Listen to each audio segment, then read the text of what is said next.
Sure. Thank you, Keith. Appreciate it. Appreciate everybody coming. So, see everybody's kind of at the end of the day. It's 4 o'clock.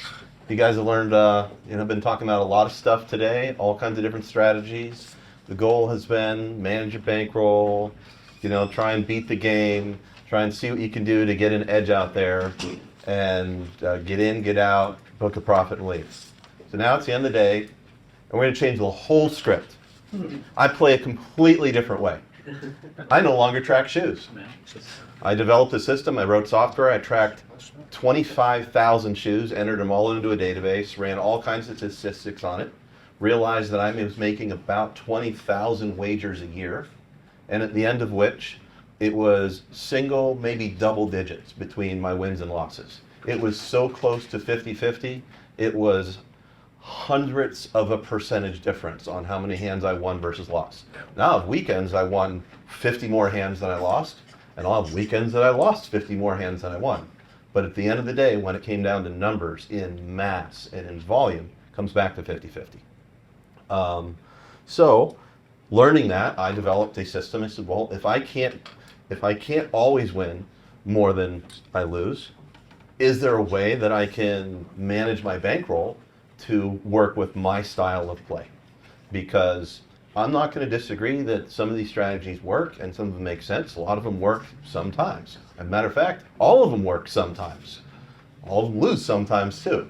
And I've won with them sometimes and I've lost with them sometimes. I started with BeatTheCasino and I can't even remember when, or mid 2000s I think it's been, 20 something years with Keith and Ellis, and when System 40 came out, and OTB4L and all these things, I've been around. I remember the first time people talked to me, they said, "You mean you're going to pay somebody $900 to teach how to gamble? What the hell's wrong with you?" I said, "Well, I made $4,500 that weekend, so seemed like a good bet."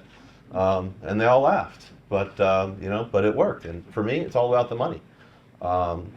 So over time, I've changed a lot of my play. Like he said, I've been all over. We did the International Baccarat Seminar in Hong Kong a few years back. I've played in the Bahamas. I've played in Florida a lot. I lived in Florida for 20 years, so I played in Florida, both in Tampa and Fort Lauderdale and Hollywood. I've played in Atlantic City, Pennsylvania by Keith.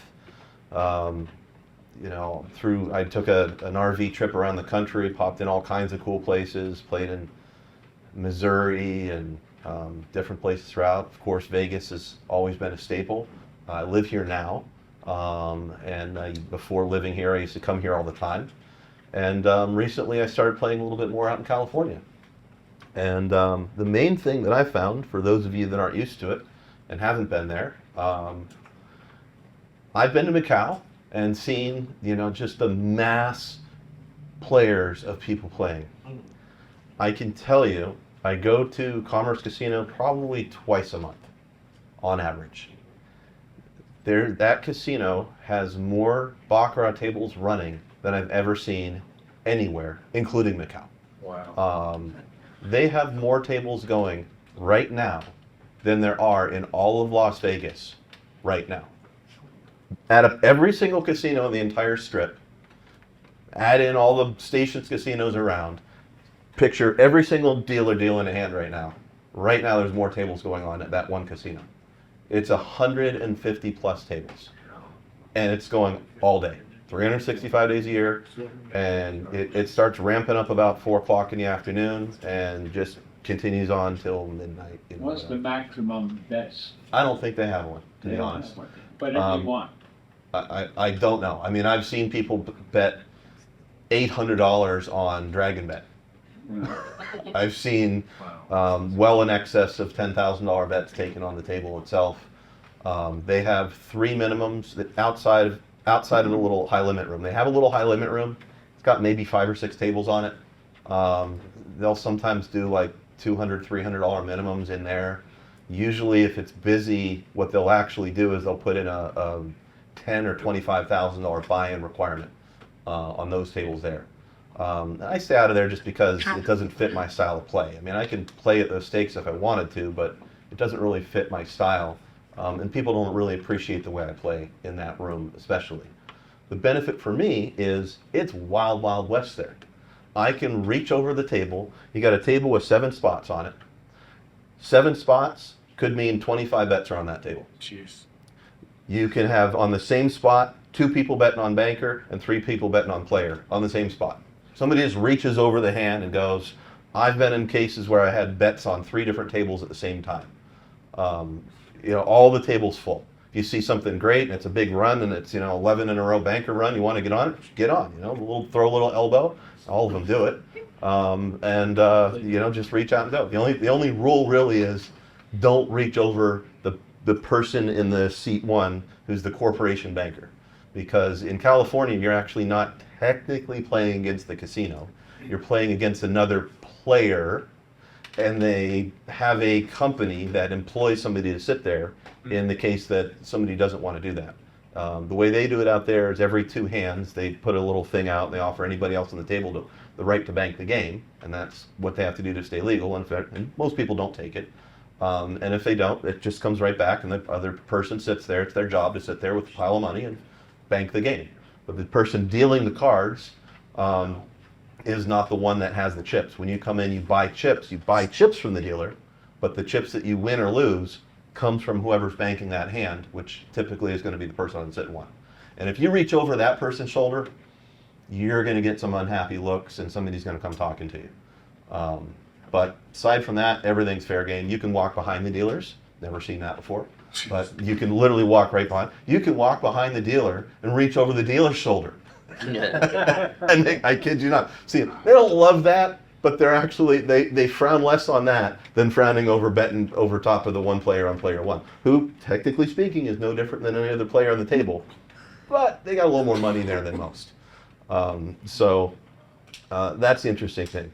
So for me, it's about volume. I found that if I'm going to make thousands and thousands of bets a year, and I'm going to win half of them, well, let's find a way that I can go ahead and make a profit based on that, and then just do it in volume. So I developed +1. And the concept of +1, the underlying concept is, I'm going to win half my hands. Whatever strategy I come up with, eventually I'm going to get back to 50-50. Might take me 20 minutes, might take me 6 hours, might take me 16 hours or more. But I'll win half my bets. And once I've won half my bets, I'll have a profit based on managing my money all the way through. So instead of making $100 a unit bets, I may be making bets $100, $200, $300, but they're not 100, 300 units. I will increase my unit size over time. Eventually I get to the point sometimes where, based on the amount of money I have, I'll decide that I no longer want to continue the progression. I'll cut the numbers in half so that I can manage not continuing to make bets. If I'm sitting there and I'm down to $800 or $900 in front of me, it doesn't behoove me to make a $300 bet, 2 of those, 3 of those, and I'm out. As long as I'm playing +1 and I have chips in front of me, I'm not out. And I've been down to my last $200, $300, I can't tell you how many times, and walked out of the casino umpteen hours later with $8,000 in my pocket. It's just a matter of time. Variance of being down 10 more hands or 15 more hands or 20 more hands than I've won, not uncommon at all. As long as you're prepared for it mentally, it works out. So I developed a new scorecard because I do still track everything. I look at Baccarat from an accounting perspective, and I see a lot of you guys actually have the scorecard here. I don't know if it was handed out, but this is something new that I posted on the forum a few months ago, because since I'm not sitting at one table, it didn't make sense for me to look at a typical shoe anymore. And I still look at it, but I'm doing it all in my head. So I'm doing time before last, I'm doing off of time before last, I'm doing the threes. I really do like the threes, like Keith said, and that was kind of a bit of a game changer, because betting the threes doesn't require charting a shoe. You walk right up to any one of the tote boards, and you can see, hey, there's a 3 bet. And the best thing is, I'm standing in a room this size, there's quadrants of it that are their size, looking at 40, 50 tote boards, and I can see, just standing here, oh, that looks like it's going to be a bet. 7 tables over there. Let me get over there and see if I can make a bet, and by the time I get there, I can put a bet on that hand, and assume, win, lose that bet or whatever. Even while that bet is in process, as I put the chips down, I'm scanning around looking for another bet to make. I just want to make bets and bets and bets and bets. For example, last weekend I was there, I made 768 bets. I'm sorry. Yes, 768 bets. I won 364 of them and lost 360 of them. Won 4 more bets than I lost. I did that in 18 hours. And I would have made a lot more money had I been better funded. I had a really small bankroll relative. I only had a 100-unit bankroll, which I never recommend. I was way over betting for the bankroll. But based on that, 18 hours later, I walked out 62 units ahead. There was a lot of numbers cut. I walked out of there probably 20, 30 numbers still written on my sheet because I had cut so many numbers in half because I just wasn't in a position based on the unit size I was doing and the bankroll that I was working with to run that through. But I was maintaining 50-50, and every win was just another unit, another chip, and all I had to do is get back to the point where I was at 0. And I played 80 hands or so, and I was down, I think, 6 hands. And I got to about 120, 150 hands, and I was back to like -4. And then at a certain point, I had gotten down to I had gotten back to 0, but I wasn't quite ready to leave. I had a profit, but the profit wasn't really significant. It was 30 or 40 units. I had too many numbers that were cut in half at that point, so it really ate a lot of my profits. But I was at an equilibrium. I had won exactly the same number of hands that I lost. I continued on playing, got a little tired, and shortly thereafter, or not really shortly, but a while thereafter, maybe 80 hands later, or 80 bets later, I was down 14 losses more than wins. And I continued and continued and continued to go, and I got all the way back to the point where I hit 0 again. And then I went back and forth. I played a couple more hands. I got up to +6, and then back to 0, and then back up to +4, and I left. I said, all right, there was both a dollar goal and a cross-off number goal that I had in my head at that point. I was a little delirious. It was 11 o'clock in the morning. I had walked in there at 5:30 the night before. But I was ready to go. Another sprint. But yeah, it was another sprint. Yeah, but it was it was 700 and something bets in 18 hours. But in the end, it made it through. And what was your profit then at the end? 62 units total. So how many units do you buy in with usually? You said 100 was not really enough. Yeah, I typically don't. I've said publicly every time I've stood up here and on the forum bluntly, don't play +1 with 100 units. It's not a good situation. I usually recommend 500 to 1,000 units. I start typically, my go-to play is to start with 500 units, and my first bet is a 5-unit bet. I'm not playing $5. I typically will play $5 units. Sometimes I'll play $10 units, and starting with the 5 units puts me on a $25 table. If you're playing at Commerce on a weekend, about a third of the tables, maybe 25-30% of them are going to be $10. Another 20% of them will be $25, and the rest of them will be $50. At $50, there is literally 150 tables you can play on. And if I'm playing really any system, where I'm starting at even $5 units at five, it isn't hard. It isn't long before I'm making a $50 bet. So it doesn't take me long at all. And usually I'll just start off, at 50 and just call it $10 units at that point. But I was playing for quarters, so I didn't walk in there breaking the bank and getting IRS forms. I thought I was going to, be a little bit more conservative than I was, but I very quickly was getting to the point where I was making $250 bets and $200 bets, and I'm sitting there, most of the night within 10 bets away of, getting myself knocked out. The benefit when you're making, larger bets like that is you can leave with a lot of numbers still not crossed off. You can even leave without winning all your bets. I do absolutely realize a profit when I hit 0. Let's assume I cross off every number and hit 0, and I didn't split numbers.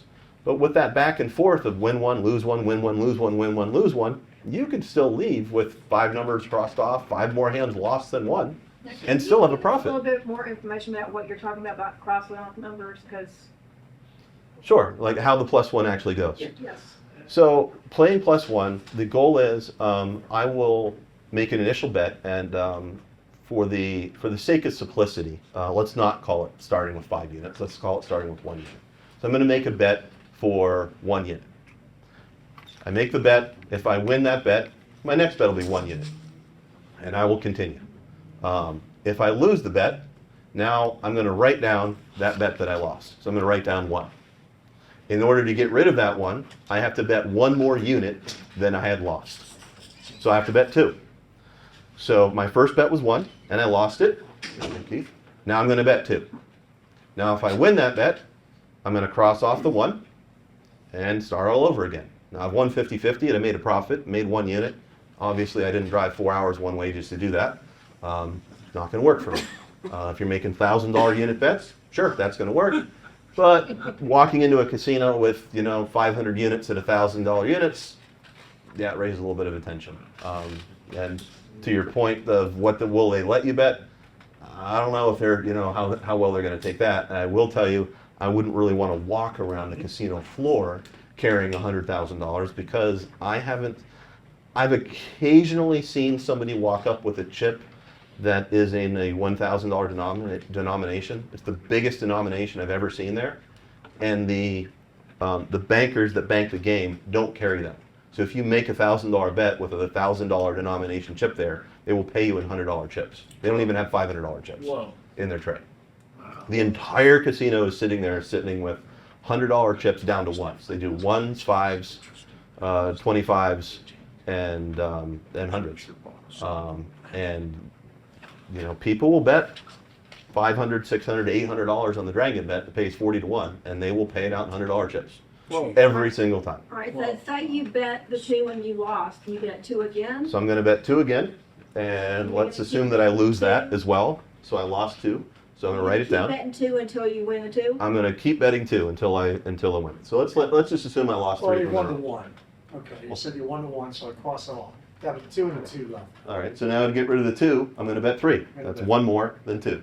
So I'm going to lose that bet. So I'm going to write down 3. So once you lose 2, you go up a unit. Nope. It's once I lose. Still trying to level. It has nothing to do with how many is in the past other than what I've written down. Right. All I'm doing is trying to cross off what I've written down. Okay. So the math doesn't adjust based on a system. It adjusts based on the bets. Okay. So if I'm writing, so the assumption is if I win this 2, so I'm going to make another bet, 3. So I'm going to make another 3 bet, and I'll lose that one as well. So now I'm going to write that down. Now I'm going to make another bet, and I'll lose that one. Quick So I'll write question. that down. 3. Okay. So you bet 1 and you lost it. Yep, And then you bet 2. correct. But you started with 5 units. A 5 unit. So it's the 2 bet, is that a 6 unit or is that a 10 unit? If I'm playing in a casino, I start at 5 units, so it would be 5, then 6, then 7, then 8. I would So write it'd it be a down. 25 I would write it and down then that way. 30. Correct. Okay. Correct. Sure. Okay. If it's $5, so I write down all of my documentation. If you ever see me post a scorecard, I always write units, Right. but I will start at a 5 units. So You always and start they may with be a $5 $5 unit bet. units, Right. but actually at the top of the card, that's also why I put in unit size. So I may play $25 units, and that's how I know how much to bet. But the units start. Typically, when I start, it'll be $5 units or 10 units. If maybe I'm at a $50 table and I want to make a $50 bet, and maybe I want to make the next one 55. So I'll just write down Because 11. you're playing at the same level until you win that level. I'm going to play at the same level until I win. Until I cross off that 2, I have to continue betting 3 units until I can get rid of The other the 2s that are lost. So let's say I bet 3 again and I win it. I'm going to cross off that 1, 2. I'm going to keep betting 3 because I still have a 2 left. Winner. So now I win it again. Now my next number is 3. So I'm bet 4. I bet the 4 and I lose the hand. I write down 4. I bet again and I lose the hand. I write down 4. I bet 4 again and I win. So I'm going to cross off 3. I bet 4 again and I win, cross off 3. I bet 4 again and I win, cross off 3. Now I have 4s left, so I'm going to bet 5. I bet 5 and I win, cross off 4. I bet 5 again and I lose, write down the 5. So you're just plus I bet 5 again and I win, cross off 4. Now I'm going to go to 6 to get rid of the 5. I bet 6 and I win, cross off that. Start all over. Now I go back and I make a 1 bet. If I win it, I write it down. If don't, I just keep betting 1. I don't have to write down the What loss. point do you get table for you, divide them in half? Depends on how much money I have, what time of the night it is. So pretty in much that that's scenario, you just won 9 units. So I've won a unit for every single number that's crossed off. Right. So it's 1, 2, 3, 4, 5, 6, 7, 8, 9. Yeah, I've won 9 units. Yep. My largest bet at this point, theoretically, I started. Now, if I had been playing this, the numbers I would have done would have been 5, 6, 6, 7, 7, 7, 8, 8, and 9. Right. I'm playing a commission-free game, by the way. Commerce is a Dragon 7, 3-card Dragon 7, so there's no commission. That helps. So what do you do there? Do you cover the 7 or no? Nope, I don't mess with it. It's I'm going to win enough that it all washes out in the end. You can get into it, but now I'm tracking something else that I have to buy with. Do I want to do that? Run a separate progression. How many times I bet that hand? People say, well, what if it's a big bet? Yeah. Well, okay, if it's a big bet, they're all going to be big bets because as soon as I reach that, every single bet after that is now a big bet. Once I hit 20 units or 30 units, now every bet. So am I going to bet it every time? Well, now I'm going to have to run a separate progression to get back all the money that I lost Right. betting those. Yeah. So it's just, So what's your largest bet Yeah. since you've been playing this? 30 units, 25, 50? keep going. Yeah, I mean, it's been all over. I would say if I follow it strict, probably not more than low 30s, but I also will from time to time combine numbers. Usually the way I'll play aggressively is I'll start off on a $25 table, make a $5 unit bet. The first bet would be 5 units. The second bet would be 6 units. The third bet, I will combine those two right off the bat. If I'm starting right off the beginning with a full bankroll and a full night of sleep and I'm ready to go, I can start right at the beginning It'd be that way 11 unit bet then. and go that way. But at that point, if it starts off a little rough, well, now I'm already making a 11, 12, I'm making a 12, 13 unit bet Yeah. right off the bat. Now, if it takes me a while, I can be at 20 pretty quickly within the first hour. Right. But I'm fresh and I'm knowing I do not sit at that table when I sit down expecting to be in and out in 15 minutes or an hour. If I hit, doesn't matter what I hit. If I've only been there 2-3 hours, I'm not ready to go. I live in Vegas. I drove 4 hours to get over to LA. It'll be a 4-hour drive back, and I don't go there for anything else. I have a couple friends there and whatever, but it'll be 9 o'clock, 8 o'clock, 10 o'clock, 11 o'clock at night. What am I going to do? I came there for a reason. It's me against the casino, so that's what I'm there to do. So, I start to gauge certain things. After it gets later and later, you start looking at midnight, 1, 2, look at it a little differently. But, I've done this enough to know I have a certain, Tolerance for tolerance for it. I have a certain goal in mind. I know that I'm going to hit a certain thing eventually and a certain average. And, it also depends. It goes in waves. I'll have periods of time where I'll lose. I was actually just reading through something from last month where I lost 26 out of 40 hands. And in that 26 out of 40, there was two five in a rows.